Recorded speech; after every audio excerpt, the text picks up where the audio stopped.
Bismillahirrahmanirrahim. Hamdan wa thana'an laka ya Allah, salatan wa salaman laka ya Habiballah, wa ala alika wa ashabika ya khair khalqillah, laka ya Rasulullah, wa li jami' man ittaba'a dinaka ya Habiballah.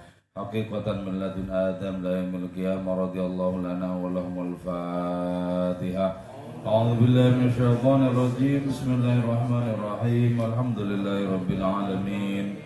Ar-Rahmanir Rahim, Maliki Yaumiddin, Iyyaka na'budu wa iyyaka nasta'in, ihdinas siratal mustaqim, siratal ladzina an'amta 'alaihim ghairil maghdubi 'alaihim waladdallin. Amin.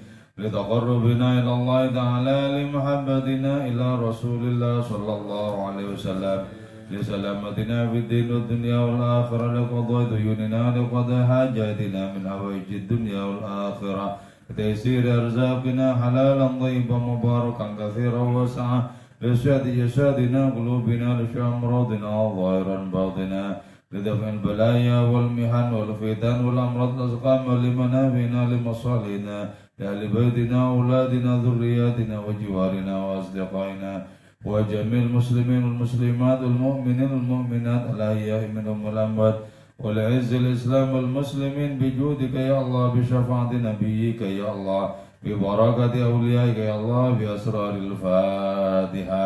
أعوذ بالله من الشيطان الرجيم. بسم الله الرحمن الرحيم. الحمد لله رب العالمين الرحمن الرحيم مالك يوم الدين، إياك نعبد وإياك نستعين، اهدنا الصراط المستقيم، صراط الذين أنعمت عليهم غير المغضوب عليهم ولا الضالين. آمين. بسم الله الرحمن الرحيم. قال المصنف رحمه الله تعالى ونفعنا بعلومه وأمدنا بأسراره وأفاض علينا من بركاته وبكم آمين. Liyukhaffif, hendaklah membuat ringan alamal bala, terhadap derita bencana, alaika atas dirimu, ilmuka, apa pengetahuanmu, biannahu, bahwa sesungguhnya Allah subhanahu wa ta'ala wal mubli laka, ialah zat yang memberikan ujian laka bagimu. Artinya istihdaruka annahu subhanahu wal mubli, yaitu merasakanmu, annahu, kepada sungguhnya Allah subhanahu wa ta'ala, wal mubli, ialah zat yang memberikan ujian atau jawaban, duna ghairihi, bukan siapapun selain Allah ta'ala. Wa annahu, dan sesungguhnya Allah subhanahu wa ta'ala, a'lamu, ialah lebih mengetahui, bimasalihika, dengan kebaikan-kebaikanmu, min nafsika, dibandingkan dengan dirimu. Fa inna dzalika, karena sungguhnya itu ibtila, sababun, ialah sebab, fi taslika, di dalam menghiburmu, wa taslimika, dan taslimmu, menyerahkannya dirimu, wujudi sabrika, dan adanya sabarmu. Di dalam hidup ini kita berhadapan dengan hal-hal yang seringkali tidak sama dengan apa yang kita inginkan. Kemudian muncul derita, muncul rasa sakit, muncul hal-hal yang tidak mengenakan. Kadang kita pengen sehat malah sakit, kadang kita pengen beruntung malah buntung, kadang kita mengejar cita-cita malah terpangkas di tengah jalan, dan kita merasakan tidak enak dengan semua itu. Nah, bagaimana kita menyikapi kenyataan-kenyataan yang seringkali serba tidak enak yang seperti itu? Nah, kalau kita memahami bahwa sesungguhnya ad-dhar dan an-nafi itu adalah Allah Ta'ala semata-mata, yang bisa berbahaya kepada kita, yang bisa bermanfaat kepada kita cuma Allah, maka berarti kita paham bahwa sumber derita dan kebahagiaan sesungguhnya adalah sama, yaitu Allah. Kalau kita sudah berhati-hati dalam kehidupan ini, kita berpikir secara perfect bagaimana kita mendapatkan yang baik yang kita inginkan. Tapi ternyata yang kita dapatkan adalah hal yang sebaliknya. Maka ketahuilah, sadarilah bahwa sesungguhnya yang mendatangkan hal pahit itu, mendatangkan hal getir itu adalah Allah yang juga sudah mendatangkan sekian kenikmatan kepada kita. Nah, kita sadar bahwa Allah yang memberikan ujian kepada kita sehingga kita berhadapan dengan hal-hal getir dalam kehidupan, maka sadarnya kita itu akan mengurangi derita kita. Banyak toh ternyata dalam kehidupan ini cita-cita yang tidak kesampaian, keinginan-keinginan yang tidak menjadi kenyataan, banyak sekali. Banyak sekali. Nah, tapi kalau kita paham bahwa sesungguhnya Allah Ta'ala itu memiliki maksud baik dengan adanya kegetiran yang menimpa kita, maka kita akan bisa lebih merasakan ringan lagi adanya penderitaan itu.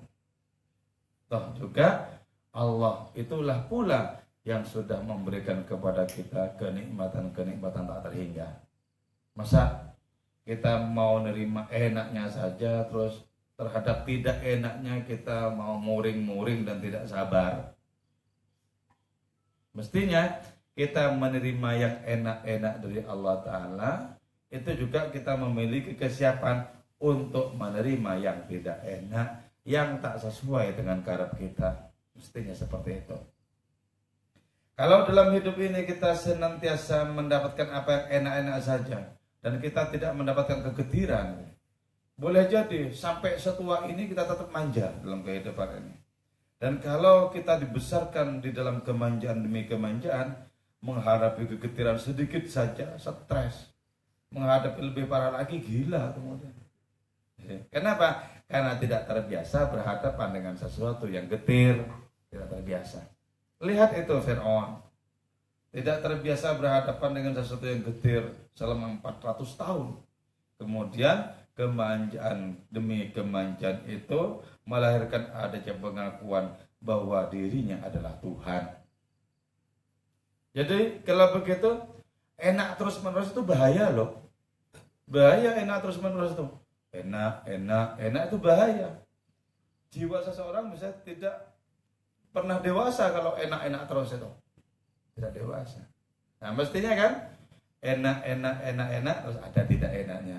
Enak ada tidak enaknya. Atau paling sedikit imbang lah. Enak tidak enak. Tapi kalau lebih banyak tidak enaknya, orang bisa putus asa juga. Jadi jangan dikira, wah kalau ini sudah betul-betul mendewasakan. Boleh jadi bukan mendewasakan, merontokkan harapan-harapannya. Jadi kalau lebih banyak tidak enaknya, hidupnya pahit terus. Hingga pengharapan demi pengharapan nyaris mustahil. Itu juga banyak bahayanya. Nah, yang diterapkan oleh Allah Subhanahu wa Ta'ala dalam kehidupan ini adalah apa? Menjadikan kita itu lebih banyak enak sebenarnya ketimbang tidak enak. Cuman kebiasaan manusia. Kalau enak itu diam-diam saja, nggak enak dikit berkeluh kesah se-Indonesia. Kalau sudah enak-enak ditum kemana-mana, dibagi-bagikan yang tidak enak itu. Kalau enak, diem aja, pura-pura nggak ada apa-apa, diem aja. Khawatir orang lain juga ingin mendapatkan enaknya itu, ingin meminta enaknya itu, khawatir, diem aja. Dulu pernah ya diceritakan dalam kitab Mantiqut Thair itu ya. Ada seorang raja yang tertarik terhadap buah maja. Buah maja itu seperti jeruk bali itu loh besarnya, lebih mulus tapi kulitnya. Tertarik terhadap bentuknya, tapi belum tahu rasanya seperti apa. Karena itu harus menggunakan orang lain sebagai percobaan. Jadi bagus penampilannya. Tapi kalau nanti beracun, nah kan mending orang lain jadi percobaan. Kalau orang lain bilang enak, aku maju kata si raja itu kan. Coba dong tolong itu dirasakan itu buah yang mulus itu. Ketika dirasakan sama pembantu si raja ini, pembantunya bilang enak banget, sip. Yang namanya maja pasti maja pahit kan, nggak ada maja manis itu. Jadi merasakan, si pembantu ini merasa, wah enak, sip, enak banget, alhamdulillah. Ternyata akhirnya si raja juga kepincut karena sudah ada yang dijadikan kelinci percobaan. Kepincut makan, setelah makan tahulah dia pahitnya di atas segala pahit, getirnya di atas segala getir. Marah-marah kemudian sama pembantunya ini. Kau bilang apa tadi? Bilang manis, bilang enak, bilang sip. Kayak gini ternyata, kurang ajar. Nah, sebentar Tuhan, kata si pembantu itu. Sebenarnya ini memang ketidakjujuran saya. Tapi pantaskah saya mengatakan tidak enak? Setelah bertahun-tahun di sini saya dibikin enak. Hanya dengan tidak enak sedikit, akankah kubatalkan semua yang enak-enak itu? Akankah kubatalkan? Saya bilang enak itu kalau diakumulasi dengan semua kenikmatan. Masih terhitung enak. Sebab apa? Apa artinya tidak enak sedikit dibandingkan dengan enak-enak yang tak terhingga itu? Nah, kata si raja, betul juga kau ya. Tapi aku juga jadi korban dalam hal ini. Dalam ini jadi korban. Nah, dengan Allah Ta'ala, bukankah kita itu seperti itu sebenarnya? Lebih banyak enaknya. Kenapa ketika tidak enak, ketika getir, kok berkeluh kesah kepada makhluk? Padahal maksudnya Allah Ta'ala memberikan kepada kita, menakdirkan kepada kita hal-hal yang baik itu agar kita berkeluh kesah ke sana. Jadi Allah yang mendatangkan kegetiran dan Allah yang sudah menunggu kita dengan keluh kesah. Sudah ditunggu sama Gusti Allah, mana ini keluh kesahnya, mana ini keluh kesahnya, kan gitu. Jadi kalau cara berpikir kita seperti itu, maka derita itu akan menjadi terasa ringan kita tanggung. Bahkan kalau orang sudah usul menancap hatinya pada Allah Subhanahu wa Ta'ala, sebagaimana yang dialami Syekh Abu Yazid Bustami, beliau kemudian menyatakan, ya Allah, tanyakan, di akhirat engkau mungkin menyiksa orang-orang yang tidak kenal kepadamu.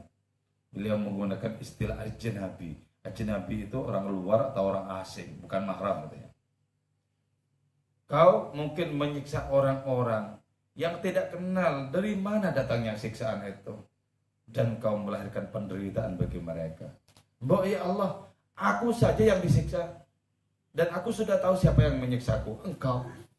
Tauku bahwa engkaulah yang menyiksaku, menghilangkan segala penderitaan. Jadi kenapa? Hilang deritanya karena tahu sumber derita itu tak lain adalah sumber bahagia. Karena itu ya, Qais itu nggak menghindar. Andaikan dilempar batu oleh Laila, nggak menghindar. Kenapa? Tahu batu itu dari kekasih, nggak menghindar. Bahkan Qais mengatakan, lemparan batu darimu Laila jauh lebih kurindukan ketimbang senyuman 100 perempuan yang lain. Hebatnya. Wah, tingkat ma'rifat hebat sama kita. Jadi apapun yang dari Allah Subhanahu wa Ta'ala, segetir apapun nikmat. Kenapa? Tahu tangan yang mengirimkan derita itu adalah tangan Maha Kekasih. Itu kelas rohani yang tinggi. Karena itu dulu ketika Syekh Abu Yazid ini diikuti oleh banyak orang karena terkenal dengan kealimannya, dengan ma'rifatnya, dengan kedekatannya kepada Allah, dengan kewaliannya, diikuti oleh banyak orang. Terus beliau menoleh ke belakang, banyak sekali orang berbaris. Ngapain kalian ikut aku? Orang-orang itu bilang, kami mencintaimu Syekh. Oke. Beliau langsung ngambil batu, dilempar orang itu, lempar kabur. Bohong kalian. Kalau betul-betul mencintai aku, tak mungkin kabur ketika aku lempar. Jadi ternyata kalau kita semangat kepada Allah Subhanahu wa Ta'ala, boleh jadi karena kita sedang mendapatkan rezeki, dan ketika diuji dengan bencana belum tentu mendekat kepada Allah Ta'ala, belum tentu. Sebab apa? Boleh jadi semangat kepada Allah Ta'ala itu karena pengharapannya besar agar mendapatkan karunia-Nya, mendapatkan rahmat-Nya. Sehingga ketika berhadapan dengan yang pahit-pahit, menghindar, mundur, kabur, hilang dia. Karena itu kesetiaan seseorang itu diuji tidak saja dengan kenikmatan tapi juga dengan penderitaan. Kalau dengan penderitaan tetap saja mendekat, berarti kesetiaannya tidak lekang di panas, tidak lapuk di hujan. Bagus berarti. Kalau seperti itu. Jadi karena itu hubungan dengan Allah kalau demikian tetap akan baik-baik saja. Apapun kondisi ekonomi kita, apapun kondisi nasib kita akan baik-baik saja. Kenapa? Tahu sesungguhnya sumber dari kepedihan ini adalah sumber dari kenikmatan yang selama ini aku terima. Engkaulah ya Allah, engkaulah segala-galanya. Berarti diperlukan adanya lompatan. Lompatan dari semula nikmat karena karunia, melompat kepada tahapan berikutnya. Nikmat karena mengetahui Allah sumber karunia. Terus, kalau semula pedih karena bencana, melompat satu tingkat ke atasnya. Hilang kepedihan karena tahu asal-usul bencana dari mana, dari siapa. Ya, itu kalau sudah kita dianugerahi begitu, wah itu sudah ketentraman luar biasa. Itu kalau sudah begitu, itu ketentraman luar biasa. Allah menyapa dengan apa saja takdir yang diberikan kepada kita, kita terima sapaan Allah itu dengan penuh cinta. Itu tingkatan rohani yang bagus. Nah, bagus, sudah tidak pilah-pilah apakah karunia-Nya banyak atau kegetiran yang dikirim kepada kita, sudah tidak pilah-pilah lagi.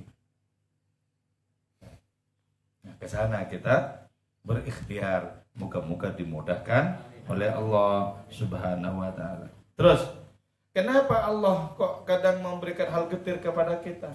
Karena sesungguhnya yang lebih tahu tentang kebaikan kita itu Allah, bukan diri kita. Boleh jadi kita dikasih kegetiran itu sesungguhnya dalam rangka apa? Dalam rangka menggosok batin kita agar berkilau. Kasih hal yang bersih, biar berkilau. Yang lebih tahu lewat pintu mana? Allah memperbaiki kita, itu yang lebih tahu Allah, bukan diri kita. Jadi kalau keinginan kita dari dulu sampai sekarang tak kesampaian, berbaik sangkalah bahwa itu yang terbaik. Berbaik sangka. Berbaik sangka Jumiti ya.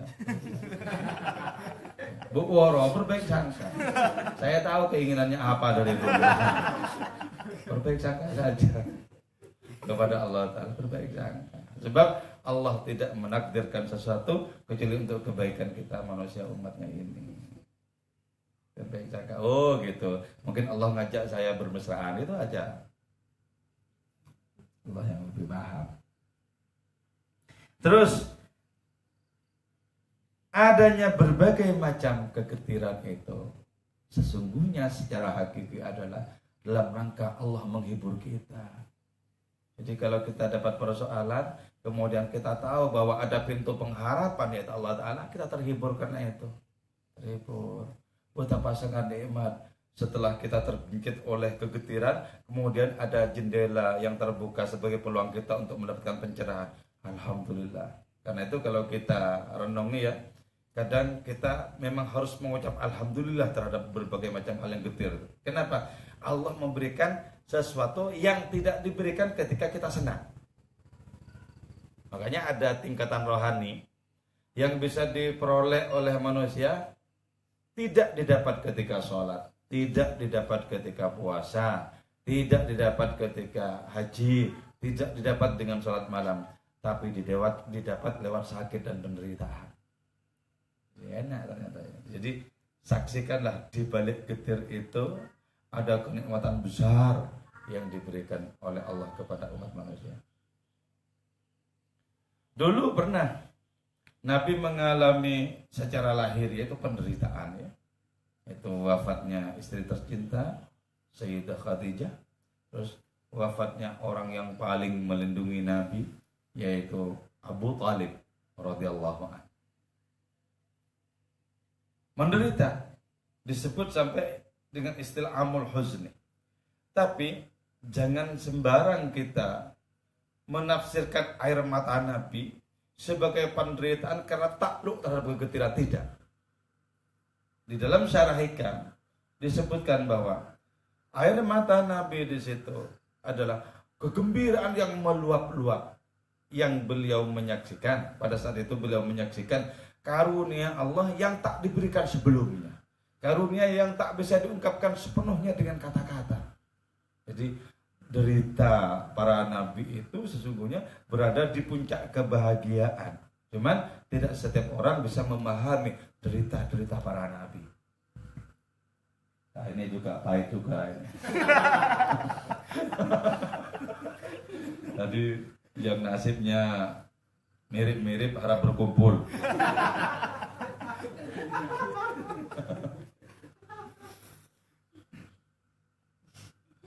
Nah, coba ya, kalau kita menyaksikan, kalau kita membaca sejarah, betapa penderitaan-penderitaan itu banyak diberikan oleh Allah Ta'ala kepada para nabi, kepada para kekasih Allah Ta'ala sendiri. Kenapa? Karena sesungguhnya di situ ada rahasia keagungan Allah, rahasia keindahan Allah yang tidak diperoleh ketika mereka senang-senang, tidak diperoleh. Jadi kalau begitu kan, sesungguhnya di hadapan Allah Ta'ala itu bisa saja menyatu sebenarnya. Tidak dikotomis antara bahagia dengan penderitaan. Tidak dikotomis. Sebagaimana menyatu di dalam diri Allah Ta'ala adanya air dan api. Menyatu di dalam Allah Ta'ala atas dan bawah. Segala sesuatu yang kontradiktif tunggal adanya di dalam Allah Subhanahu wa Ta'ala. Dari mana asal usulnya neraka? Dari mana pula asal usulnya surga? Kalau tidak dari Tuhan yang sama. Nah, ini mengajak kita untuk apa? Ikam ini mengajak kita untuk berpikir secara detail, mendalam, mengajak kita untuk memasuki gerbang-gerbang kedewasaan rohani. Wa taslimika. Allah Ta'ala menjadikan kita merasakan hal getir, biar tahu seperti apa nikmatnya berserah diri kepada Allah Ta'ala. Berserah diri. Ketika akal pikiran sudah buntu, ketika solusi-solusi sudah tidak mempan lagi untuk dipakai menghadapi persoalan itu, maka adanya kita di situ adalah sepenuhnya taslim kepada Allah, dan berserah diri itu adalah kenikmatan rohani yang luar biasa. Ya Allah, kita laporan kemudian kepada Allah yang sesungguhnya Maha Tahu itu. Ya Allah, segala upaya ku lakukan gagal juga, akal pikiran buntu. Andaikan Engkau tidak memberikan pertolonganmu, hancurlah aku di sini. Jadi ketika pengharapan sudah bercampur dengan putus asaan, itu merupakan doa tertinggi itu. Sudah campur itu antara putus asa dan harapan. Putus asa karena kita tidak bisa ikhtiar apapun, kita berharap karena rahmat Allah Ta'ala sangat luas tak terbatas. Jadi ketika sudah bercampur, getirnya putus asa dan pengharapan yang nikmat, itu tanda-tandanya bahwa doa kita akan dikabulkan tidak lama lagi. Tidak lama lagi. Coba ketika Rabi Adawiyah berjalan dari Basrah, dari Irak ke Mekah dengan berjalan kaki dan barang-barangnya dibawakan oleh keledai itu, sebagaimana diceritakan oleh Syekh Faridhuddin Attar dalam Mantiqut Thair. Di tengah perjalanan keledainya mati. Keledainya mati. Beliau kemudian bermunajat, ya Allah, apa daya seorang perempuan seperti saya ketika terengah-engah untuk menuju rumahmu di tanah haram sana, sengaja kau cabut nyawa keledai ini hingga mati di tengah perjalanan. Apa daya saya sebagai seorang perempuan? Apa daya saya sebagai seorang perempuan? Pengharapannya sudah bercampur dengan keputusasaan. Bercampur pengharapannya. Kenapa? Menyaksikan dirinya tak lebih dari debu yang tidak memiliki kekuatan apa-apa. Tapi menyaksikan rahmat Allah Ta'ala begitu luasnya terhampar. Bercampur pengharapan dan keputusasaan. Kemudian seketika itu juga Allah menghidupkan keledainya. Bangun lagi, berangkat lagi. Hatinya bergembira. Kenapa? Karena munajatnya diijabahi oleh Allah Subhanahu wa Ta'ala. Jadi sebenarnya kita itu bisa merasakan doa ini sudah waktunya direalisasikan terkabulnya atau tidak, bisa sebenarnya merasakan kalau hati kita beres, kalau hati kita tajam ketika Allah bisa. Jadi ada rasa yang lain, ada suasana rohani yang lain ketika doa kita akan segera diijabahi dengan real itu, ada suasana yang lain. Allah bisa merasakan kalau hati kita terlatih. Jadi ternyata maksud Allah itu baik dengan memberikan adanya kegetiran-getiran kepada kita. Wa wujudi sabrika, dengan memberikan kegetiran itu sesungguhnya Allah ingin menumbuhkan sifatnya sendiri dalam diri kita. Apa itu? Sifat sabar. Allah sendiri sangat sabar. Sabar. Coba kan, kalau kita buka YouTube itu kan banyak orang-orang misuh-misuh sama Gusti Allah. Banyak orang yang mengatakan Gusti Allah punya anak. Banyak yang mengatakan Gusti Allah tidak adil dan lain semacamnya. Banyak yang mengatakan bahwa firman Allah yang berupa Al-Quran betul-betul tidak sistematis. Banyak yang mengatakan kayak gitu-gitu. Ya. Tapi kan Allah sabar, tidak lantas kemudian semuanya ini dibanting, tidak lantas semuanya dibanting, sabar. Jadi dengan memberikan kegetiran kepada kita, Allah ingin menumbuhkan sifat kesabaran yang tak lain merupakan sifatnya Allah Ta'ala. Ketika kesabaran dalam diri kita kuat, taulah kemudian kita sadarlah kita bahwa sesungguhnya induk kesabaran itu adalah Allah Subhanahu wa Ta'ala. Kesabaran adalah kegetiran yang berujung kenikmatan. Kenapa? Dalam kesabaran itu ada kebersamaan dengan Allah. Dan seluruh derita hilang ketika orang sudah merasakan bersama dengan Allah. Hilang. Karena itu para sufi menolak surga. Kalau di surga tidak dikasih akses untuk berdekatan dengan Allah, menyaksikan Allah. Ditolak. Para sufi mau masuk neraka. Kalau di neraka itu memiliki kebersamaan dengan Allah Ta'ala. Mau neraka aja bagi para sufi. Kenapa? Kedekatan dengan Allah menghilangkan segala penderitaan. Nah, tapi ini seperti buah badam ya. Seperti buah yang kulitnya tebal, tapi di dalam itu ada inti dari buah.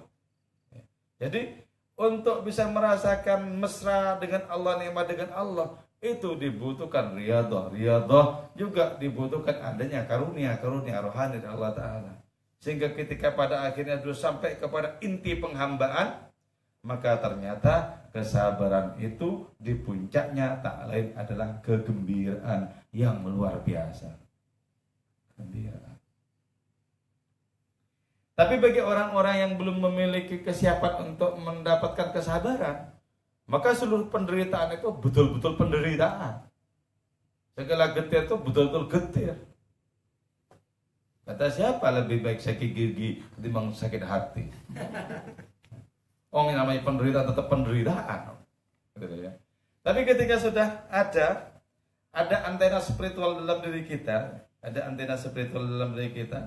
maka diam-diam kita kemudian merasakan adanya kemanfaatan di balik berbagai macam kepahitan hidup, ketirnya hidup. Oh, ini ternyata tujuannya. Alhamdulillah, kalau tahu begini, ya Allah, mending dikirim lagi penderitaan.